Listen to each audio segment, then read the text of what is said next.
Située dans les Hauts de la Possession, l'école Julio-Curie au PK 23 sur la route de la montagne représente selon le rectorat un exemple de réussite de mixité sociale.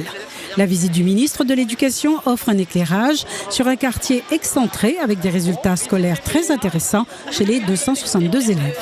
C'est une école qui est concernée aussi par une immigration importante, des personnes qui sont d'origine mahoraise ou comorienne qui sont scolarisées ici, et qu'au départ ça a pu poser pas des difficultés mais en tout cas des interrogations avec certaines familles réunionnaises, et finalement avec un travail de médiation par la maire et son équipe, les services de la ville, les services du rectorat, on arrive finalement à construire cette mixité et à faire que ça se passe bien.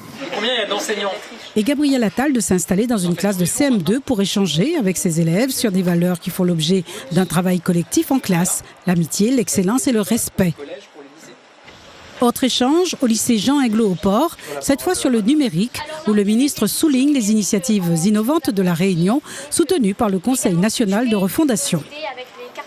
Il y a 600 000 € qui ont déjà été engagés pour des projets à La Réunion, 33 projets qui ont été soutenus. Il y en a plusieurs dizaines qui sont encore en train d'être instruits, et notamment pour utiliser ici des casques de réalité virtuelle dans le cadre des enseignements en voie professionnelle. Gabriel Attal découvre également 2 dispositifs locaux proposés par la région pour travailler dans la classe et hors la classe. Réunissac qui permet à chaque élève de seconde d'obtenir gratuitement un ordinateur et une aide de 20 € pour que les familles modestes puissent payer une connexion Internet. Numérique Classe, un regard posé cette fois sur l'enseignant qui lui aussi peut bénéficier d'un ordinateur gratuit. Ce qui facilite les flux, les échanges et devrait permettre aussi de réduire les décrochages scolaires. Médiatiser une séquence pédagogique avec le numérique va avoir un impact sur la motivation de l'élève à participer à l'acte pédagogique proposé par l'enseignant. De ce fait, si l'élève prend plaisir à apprendre, on considère qu'inévitablement il y aura moins de décrochage et donc on ira vers l'excellence et la réussite des élèves.